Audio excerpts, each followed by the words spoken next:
Okay, I think we're live. Hi, everybody. Oh, I love seeing all you guys. So I think we're live both on Facebook, on our Clean Conversations Beautycounter group, and Zoom. It's always like technology hasn't been my strong suit, but I think it's starting to be, so it's exciting. I think it's working. Anybody that's on the Zoom portion, if you guys could mute yourselves, I think most everybody is. And just the warmest welcome to all of you. As you're on here. This is so exciting. I'm going to introduce myself, share a little bit about Beautycounter, who we are not, and then we're going to hear from Juliana Athaide, who is the concertmaster in Rochester Philharmonic. We're going to hear from Angela Lombardo, who is also she's in Buffalo, but plays flute in the Rochester Philharmonic. And Katie Curran, who is currently in Michigan, but most often resides in New York City, freelance clarinet player, also with a sub with the New York Phil. And you guys can tell more about yourselves as well, because I'm sure I just barely touched the surface. So again, welcome to this conversation. We are going to present some information, but also welcome questions, absolutely. If you have questions, we welcome them in the chat as well as comments on the Facebook group. Reach out to the person that invited you here, and or towards the end, we will have time to unmute and ask any questions at all. I would say with 100% certainty, we are all an open book on what this can be, what this can look like, and it can look like something different for every single person.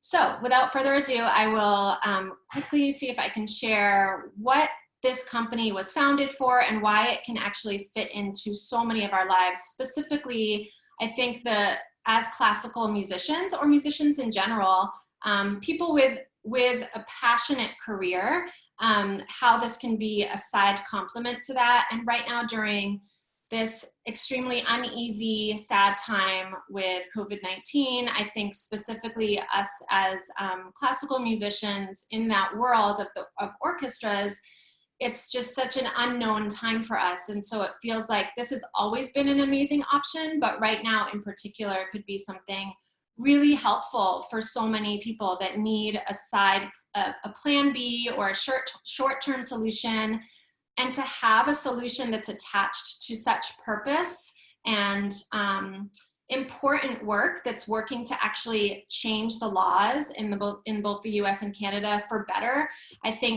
I don't think there could be a better option, to be honest. So again, my name is Jocelyn. I am located right now, we're in Toronto. My husband, Charles Settle, some of you may know him. He's the principal percussionist here in the Toronto Symphony Orchestra. We moved here 3 years ago from Atlanta, so he was playing with the Atlanta Symphony for about 13 years. And my background is actually also in classical music. My background's in opera.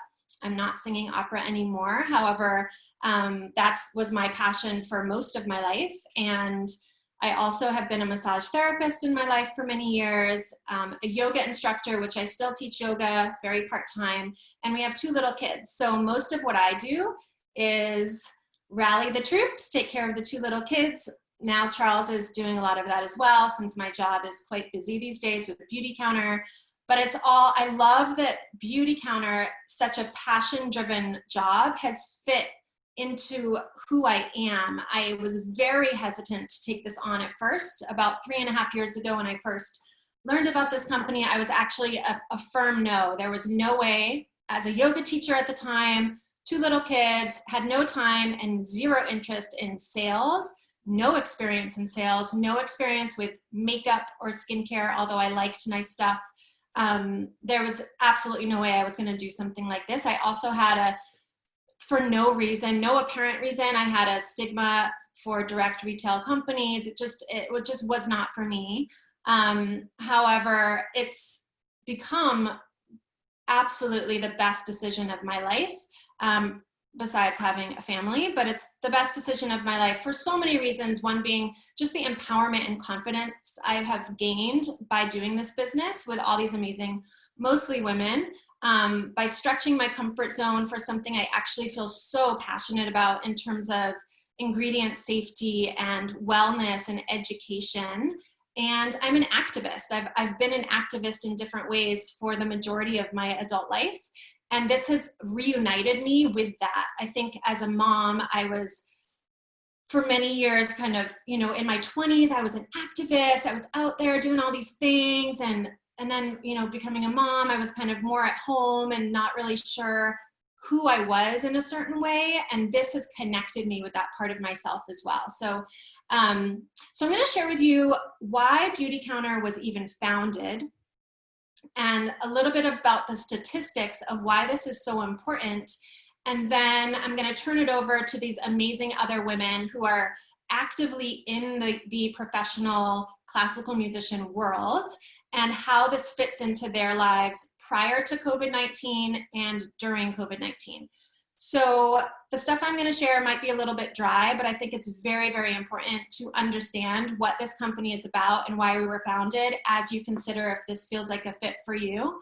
I also want to say there is no pressure. The person that invited you here, whether you're watching this live or on the replay, I think that they probably invited you because they for one, right now at this moment in time, I think a lot of us need to figure out what are we going to do for purpose in our lives, for routine, as well as income.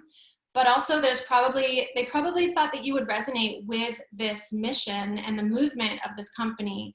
And so with that being said, take it in, think about it, but know that there's never any pressure. It's just a way to hear more and learn more and see if it feels like a fit.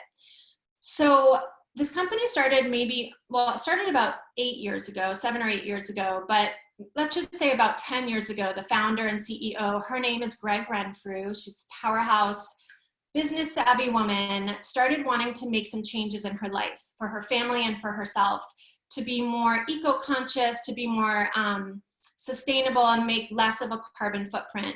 And as she was starting to do that, she realized that within the world of skincare and cosmetics, she wasn't finding anything that was high performing and safe. She was finding high performing and she was finding safe, but they didn't ever mix. And she started digging a little bit deeper and started realizing that this is where the statistics come in. She started realizing that there's been no major federal law in the United States of this entire personal care industry since the year 1938. And I'm going to talk a little about the US and a little about Canada, but starts in the US with her story. So in the US, I'm just going to say that again because I think it's shocking, and it's something that I think is very important for us to hear, is that we literally have not had a law in the United States governing the entire multi-billion-dollar personal care industry since the year 1938. That includes toothpaste, deodorant, lotions, baby wash, makeup. It's not just a women's issue. This is a human health issue. And so she realized this. She also started uncovering that in that year when that law was written, there was about 1.5 pages of legislation written, and that's the same 1.5 pages. It's 1.5 pages of written document that is still governing that entire industry today. Since that year, there's been over 85,000 chemicals that have been introduced into our society, and less than 10% of those have been tested for human health and safety.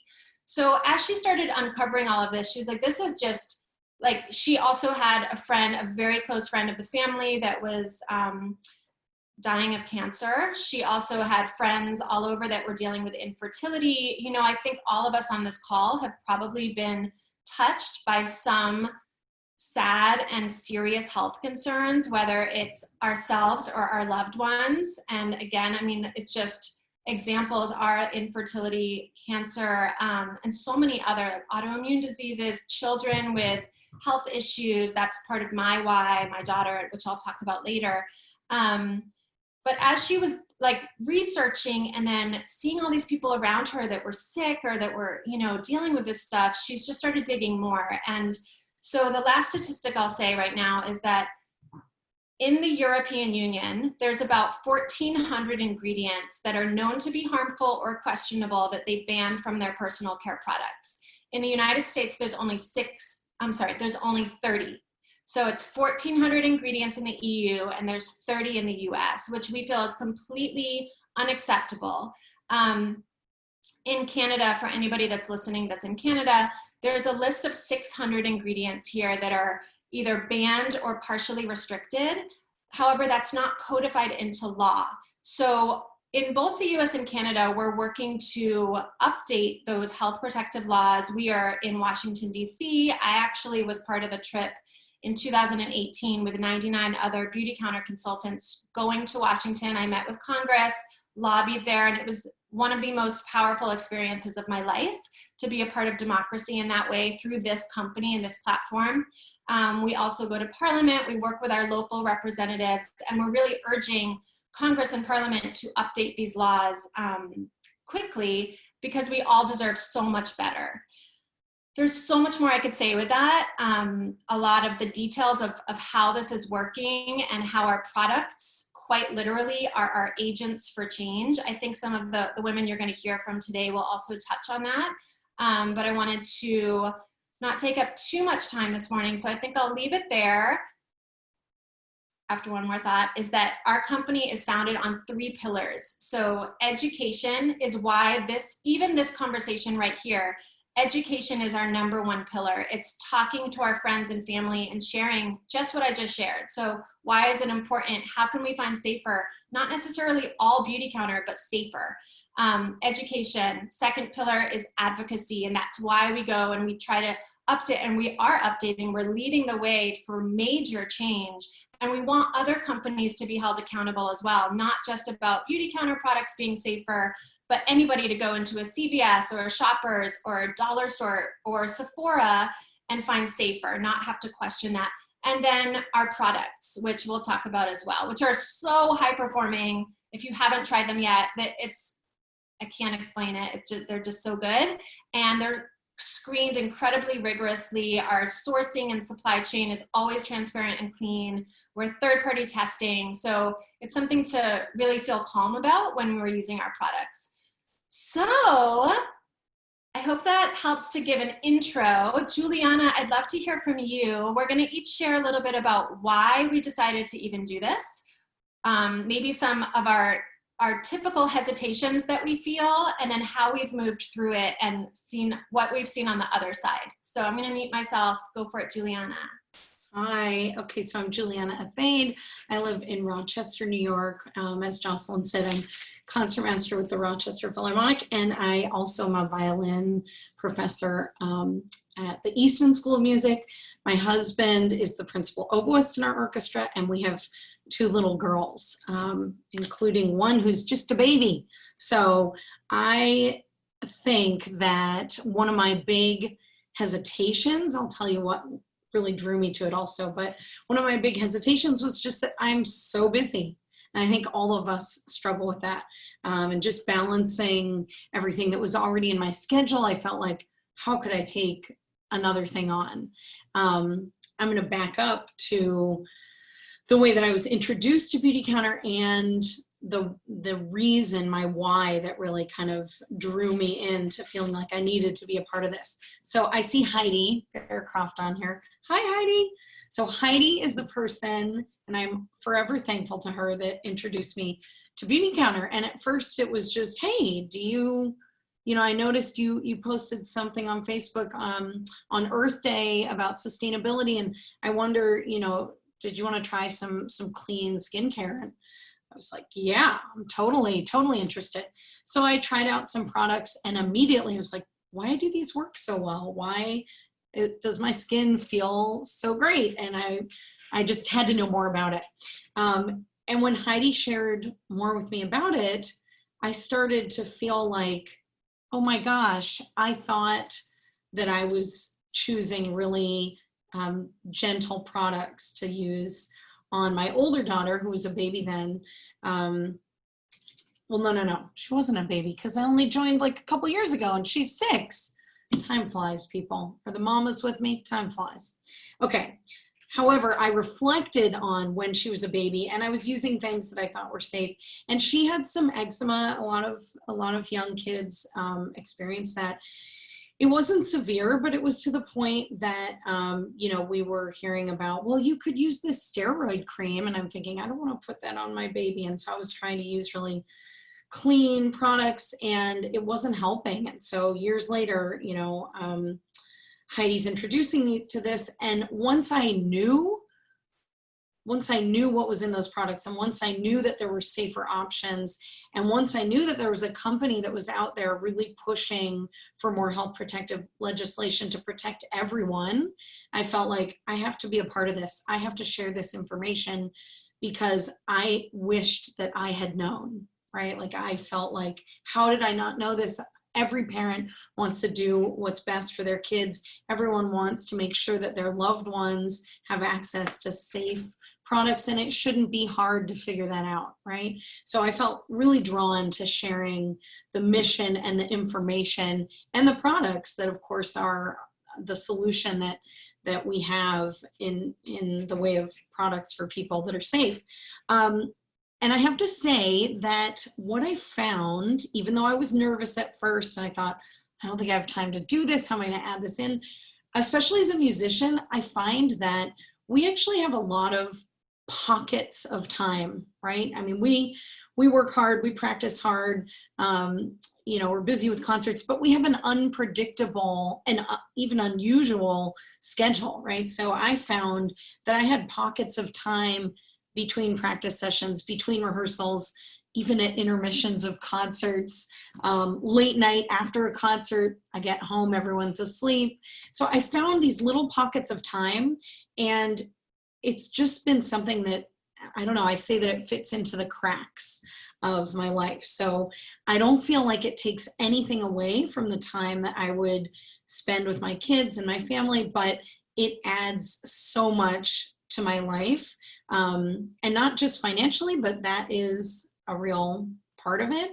But I would say that as a musician, we're so connected to wanting to offer something that feeds people's souls and is good for you on a human level. And I feel really connected to Beautycounter in that way, that we're offering something that isn't just about consumerism. It's about, being conscious about the products that we use and voting with your wallet and making sure that everyone can have access to safer, because there shouldn't be a delineation of some people being able to have safe products and other people not. And I have to say, this might be a little off topic, but one thing that I really love about Beautycounter is it's not about everyone using these products. It's about everyone having safe products. And once I really tapped into that, and that I could be part of helping make that change, I just felt like I couldn't not be a part of it. So it's been 2 years now. I've never looked back. And I'm really thankful to Heidi and to Jocelyn. We know each other because we've been going to a music festival in Sun Valley for years that Charles and I play in together, and Heidi also. And it's just amazing, all the connections that we all have. And I guess I feel like this can suit so many different people, but in my experience, the people that I'm doing this alongside, it couldn't be an easier, more natural fit for us as musicians, as performers, as communicators. And I'm really excited to be doing this with all of my close musician friends. So I think, am I handing it over to Katie? Now, Katie is a new musician friend because we have actually not known each other through music.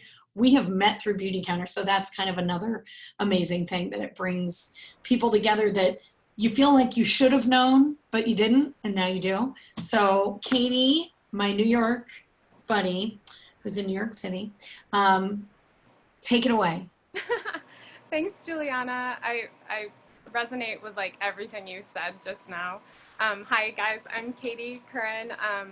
I'm a clarinet player who resides normally in New York City, but we're actually living with family right now in Michigan. I met Jocelyn when my husband was in the Atlanta Symphony, and we became really good friends, but then kind of lost touch over the years.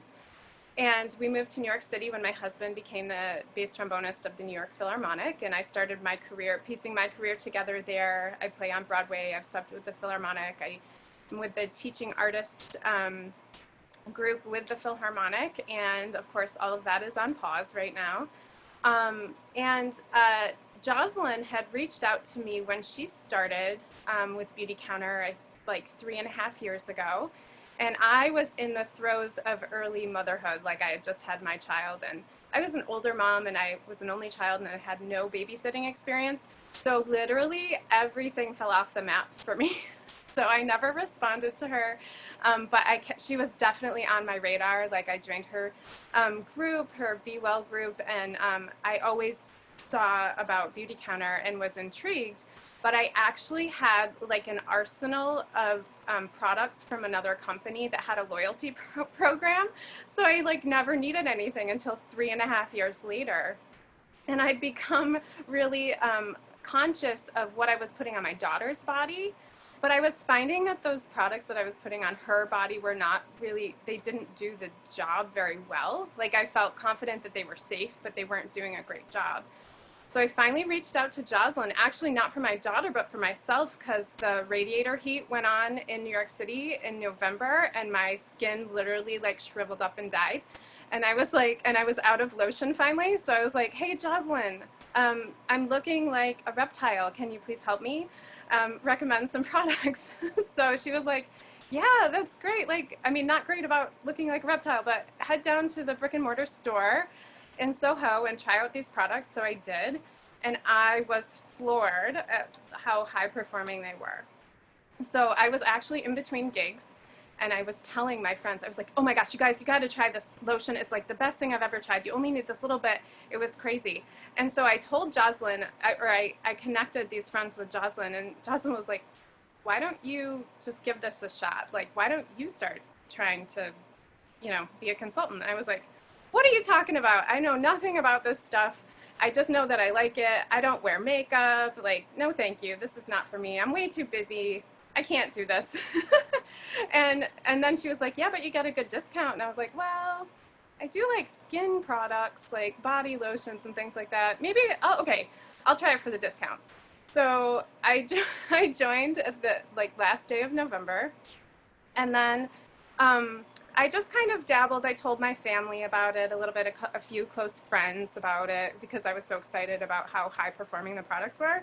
But again, I was like, I don't know anything about makeup, so I'm really not going to talk about this. And then when COVID hit and I moved to Michigan, I was like looking at our financial future and being like, I need to dive in and do something, because I can no longer provide through performing any sort of income for our family. So I started looking more into over the course of that time, I'd been looking into the company, and I was like, wow, this is so much more than the products. This is, it's a B corporation, which what that means is that it's a for-profit company that is also working for the people and the planet equally. So they're really invested in high performing products and really great products, but also sustainability in the environment. And that really spoke to me, as part of what I was trying to incorporate in my lifestyle as well, like getting rid of single plastic use and things like that.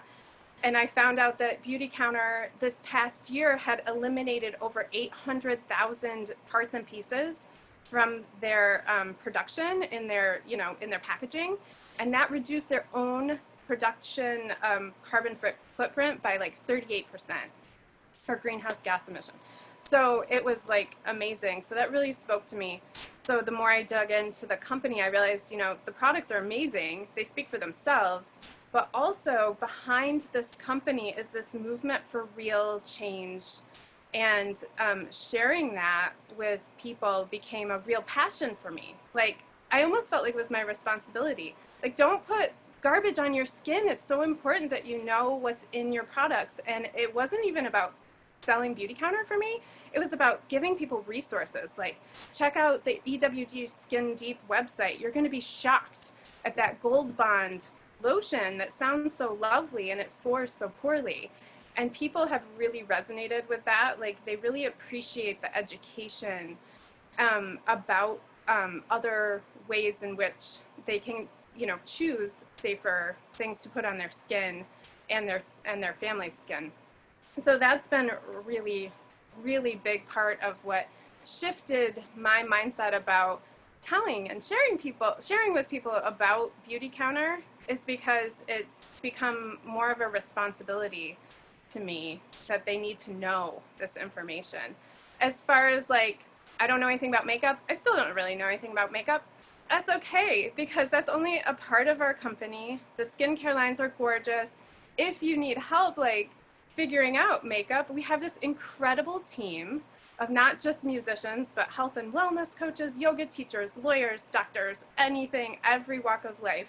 And they can help you because like we have estheticians on our team, so they can help with like the makeup aspect.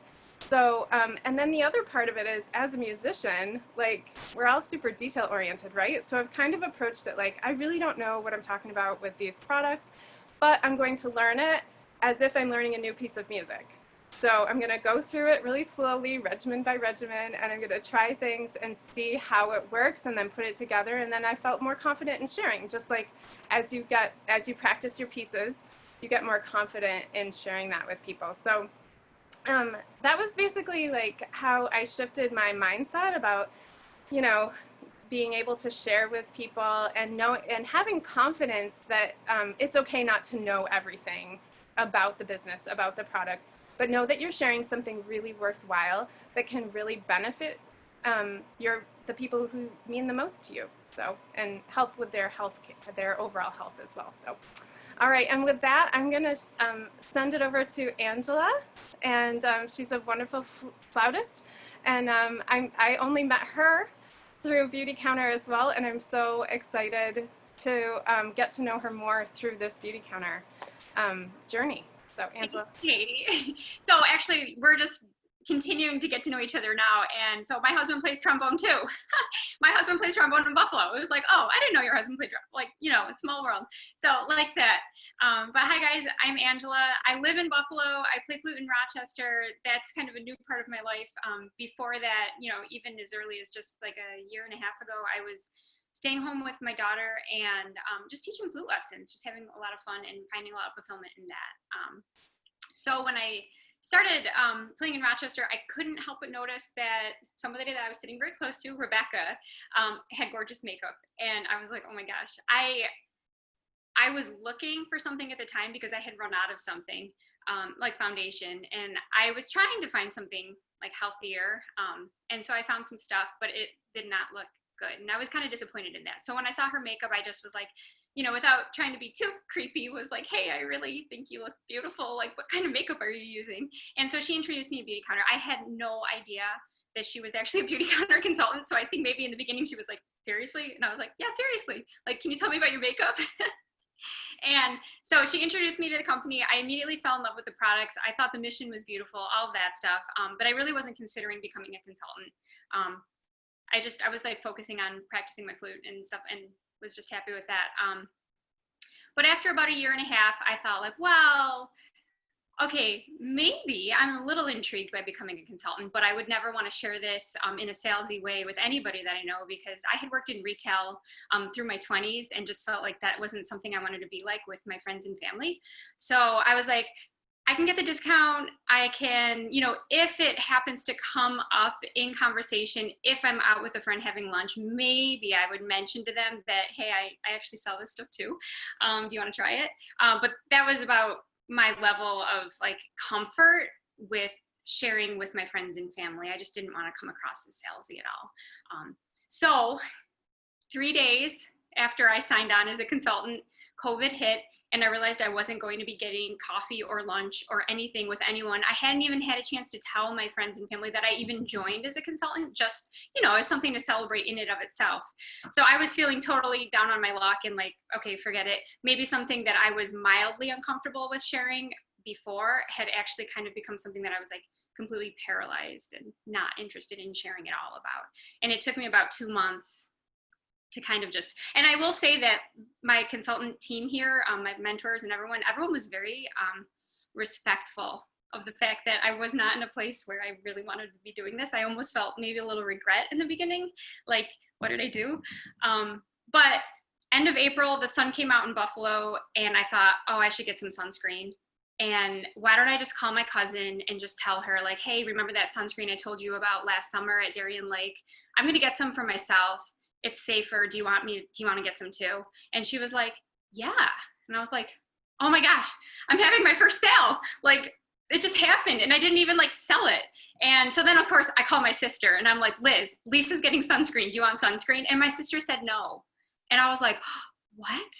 So I called my mom and was like, Mom, get Liz some sunscreen. Like, she doesn't know what she's missing. Just would you get her the sunscreen so she can try it? And she said yes. So it kind of was like that, honestly. Like, I didn't realize that you don't have to be salesy to actually share about Beautycounter. It's like what Juliana said, it's not just about consumerism. So I think once I realized that, especially having like a retail background, it came a lot more naturally. And I will say that, you know, having 2 orders in my first month gave me just a little bit of confidence to host an online Zoom party with just my aunts and my cousins and my mom. And that kind of gave me the confidence to start a Facebook group, but it was private because there was no way I was comfortable enough at that point with even sharing with all of my Facebook friends. I wanted to just selectively invite a few people that I thought wouldn't judge me or something. And from there, people started actually reaching out to me just a little bit about being interested. And you can grow it that way. It feels really natural. And I don't feel like at any point in the beginning that I even had to put myself out there too much to feel salesy. But the conversations that I had in the beginning built my confidence to a point where now, a few months in, I am comfortable actually going out and talking to people and not feeling salesy about it. And I don't think that it's received as salesy either. So I guess if at all you're on this call thinking that like you don't want to be salesy and how can you do sales without being salesy, this company makes it so easy because the mission is so beautiful and genuine and heartfelt, and it's good for everybody. So that's my piece. Nice. Well, I love hearing from you guys. I hope that, again, we have time for questions at the end, but Juliana, Katie, and Angela, thank you guys so much for sharing. I feel like everybody that comes to this has a different reason why, and that's something that we all talk about a lot as well, because we do have hesitations and fears, and this does stretch our comfort zone. And so when you can come back to your personal why, like capital WHY, why does this feel important enough for you to share? Is it the sustainability and environmental activism that this company is doing, or is it the safety standards of these products for our little ones and for generations to come? Is it because you want a sense of purpose, or you need to have that extra paycheck? Like, there's so many reasons why. Even community. I mean, that this team of women has become like family, and it's just so empowering to all be able to be in something and hold each other up. And it's not just women, mostly women are doing this, but we do have some guys doing this as well. Like I said, it's not just a women's issue, it really is a human health issue. So we're gonna close soon, but I wanna share a little bit more and then talk about what the business aspect of this looks like, and any questions at the end, or feel free to reach out to the person that invited you. So one thing that I always say is that really we are not a makeup company. Yes, we have makeup. Yes, we have gorgeous skincare, but in the word Beautycounter itself, the word counter is really the bigger part of the word. This company wasn't founded to bring more makeup and skincare into the world. It was founded to counter the lack of regulation, and then in this industry. And then what ended up happening, and I don't even think our founder and CEO, Greg Renfrew, I don't think she realized that this was going to happen. But what ended up happening is that we also were founded in a way to counter the stigma that is attached to this type of business model. And I say that, and I almost hate to say that, because it's like, who am I to judge other businesses? Like, I've never worked with another direct retail company or MLM, and we are not an MLM, by the way. There's reasons why we're not. But I don't feel good judging that. And at the same time, I know there has been, and there continues to be, companies that are taking advantage perhaps of women and having big, huge, like you have to buy thousands of dollars to get in, and there's monthly quotas, and you're stuck with all this stuff in your basement, and it's kind of like a scheme. Like, it's like, I'll talk about the elephant in the room. It's like, I think a lot of us that joined this had a hesitation about that at the beginning. But the thing with Beautycounter and how we're counter to that is that, this is where I'll talk about the business aspect, is that you can literally join this company and start your business for $50. And I know that sounds like such an infomercial, but it's so cool that you can start to literally join this movement, because that's what we are, for $50. You can invest in products at a very steep discount of, I think it's up to like 44%. And I do encourage people to get the products, because it's easier to be authentic when you're sharing about this with people if you know what you're talking about, obviously. However, you don't have to invest thousands of dollars. There's no monthly minimums. There's no hard sales push. And really the undertone of this entire thing is education. And honestly, I'd say it's stretching your comfort zone. I think that's what we talk about the most within our team. It's what I talk about the most when I help people in this business, is to stretch your comfort zone. Because I know for me, I was so hesitant because I did have a bad taste in my mouth for direct retail type, for no reason. I had no background in that, and I had never bought anything from a friend online, and yet I just didn't want to. And just super brief is that my why is my daughter. When she was a baby, she's now almost 9. She had really extreme eczema due to environmental allergies, and then just realizing all the toxins I'd been putting on her, even as a health conscious mom, started to shift for me. And when I started, I was like not going to build a team, super out of my comfort zone. I was just going to do this very part-time. My husband, Charles, is the one that actually was like, you should just why not? Just give it a shot. It's not like there's nothing to lose. And so I joined. I was nauseous when I joined. I was like, what in the world did I just get myself into?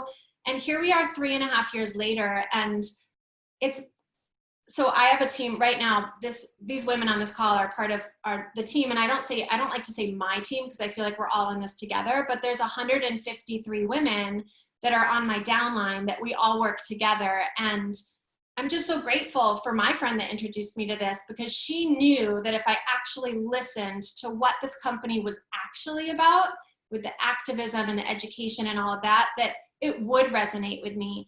And it's not just about makeup. And although we have great lipstick, like it's so much more. So I'm going to tell you a little bit more about the business. And then I would say, if you're curious about this, if your heart is like, all right, I hear all these stories, like it does sound like I could resonate with this, then I would just say, don't overthink it. Just give it a shot. You could give it a shot for 6 months and see what happens. You might make $200 extra a month. You literally might make $2,000 extra a month. We would all be here to help as well. There's people doing this 1 hour a week. There's people doing this 20 hours a week, and it's all okay. Some people build a team. Some people never build a team. And like I said, like $200 a month, $2,000 a month. Some people are making $20,000 a month or much more. So the sky's the limit, and it's not just during COVID. Like this could be something you start now to have purpose and routine and a paycheck. And then it could be something that you only do during this pandemic, or it could be something that you continue on and that's just a supplemental income with so much purpose and passion. So like I said, it could be $50 to start. As consultants, we get paid 25 to 35% commission on anything that we sell, which is very generous, 25 to 35% depending on your numbers each month. And again, you could build a team or not, and that is something, just talk to the person that invited you here to hear more details. And I don't even know what else to say. It's just something that I think could be a way to grow in so many different ways. Do any of you on here have anything to add or any questions? Feel free to unmute. I think if I could just add one thing, I can't emphasize enough like how amazing the flexibility of this company has been. I literally wrote in my welcome book, I wrote that I would work this from 12:30 to 3 after I finished practicing, but before I picked my daughter up from school, and that was it. Only on school days, no weekends. And to have the flexibility to be able to be putting a little bit more time into it now, and to see the immediate results coming back in the form of like an opportunity for me to help my family, and to kind of just make me feel a little bit better about all the uncertainty in our future, is just huge. And I just can't stress enough that like the team as a whole meets me where I'm at. So if I don't have time to do it, I'm not feeling pressure to do it. But if I do have the extra time, I have this amazing network of people that like understand and will push me to like the next thing, get me a little out of my comfort zone, but in a way that's helping me. So I just wanted to put that out there. Yeah, I feel like the comfort zone thing that we talk about so much, it stretches it, like even to say yes to this is a stretch of our comfort zone. Even to be like, all right, I'm going to give it a try, that's a stretch. And then if we can move through that and then start sharing with people, that's a stretch. And on the other side of that stretch is this confidence and empowerment and strength of sharing about something that's so important that even when we don't know what somebody's going to think. I think that as musicians too, we have to put ourselves out there to take auditions and to perform and, you know, all of the things that we have trained to do for so many years. That's a stretch of our comfort zone too, and it makes us so much stronger and more confident. It's very similar to what this business model and business is all about. There are so many ways that I feel like, sorry, did you want to say it? I just feel like, you know, in thinking about all of us, like we have the potential to be a really unique team because just like Jocelyn was saying, we are built and kind of raised with this resilience and this work ethic that naturally equips us to be successful in this if we take the plunge. Right? Like we're used to working hard without necessarily knowing where it's going to go, but just believing in something. It feels so abstract, but that's exactly, I mean, it's the same thing here. It's like you're putting it out there. Some people are receptive, some aren't, but like if you're believing what you're saying, you're a performer already, so you have a naturally compelling voice. I feel like you know how to get people to listen to you. So many ways that you're well equipped, you know, like how Katie was saying, she practiced getting to know the products the same way that she practices her music. Like we have this skill set as musicians that we can 100% just put it in this business for now or for the rest of forever, whatever, if you want it to be, and watch it grow. That's all I want to say. I was just going to say to tag on to, thanks Angela, to tag on with that uncomfortableness. I remember going through, this was pre-COVID, like being really, really nervous to share with my musician friends because I'm going to be really honest with you guys. I was like, they're going to think that I'm not taking my music career seriously because I'm doing this other side thing that is taking away from my musical focus. And so I was like terrified to share with other musicians because I was worried, as a freelancer, I was worried about what they were going to think of my dedication to my music career.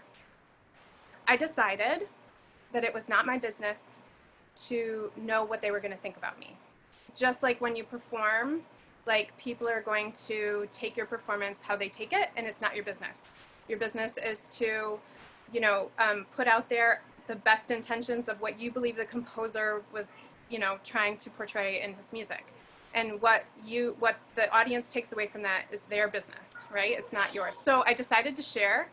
And the best part, you guys, is that I have gotten so many beautiful responses when people find something like, especially people with rosacea. There's this beautiful product called the Lotus Glow Cleansing Balm, and it has literally changed their lives because rosacea can be painful, it can be embarrassing, all these things. And so I get these like returns where people are like, I can't thank you enough for sharing this with me, and also for letting me know that there are options outside of what's at CVS and at the department stores that's safe for me.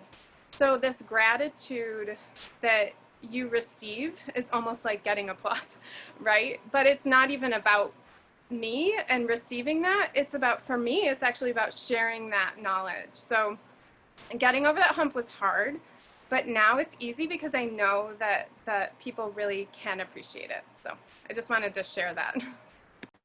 Nice. Awesome. Anybody else? I know we're coming up on about 45 minutes. So I want to respect everybody's time, but for sure, if you have questions, I'll leave it open for another minute. Oh, here we go. Heidi has to run. We love you, Heidi. You look gorgeous. Anybody else? Thank you so much, everybody, for being here. I haven't checked if there's questions coming in on Facebook. Let me just see. I don't see any. So, all right. Actually, we've only gone, according to this, it's only been 30 minutes. Yes. How did that happen? Maybe not, maybe 40. Okay, so thank you so much, everybody, for being here. If you want to hear more, reach out to the person that invited you, and know that we are here to talk through any hesitations. I really suggest to just give this a shot because there's nothing to lose, but so much to potentially gain, including a huge discount on awesome products. So again, thank you, and we hope to talk with you guys soon. Okay, take care. Have a great day. And I'm going to stop this.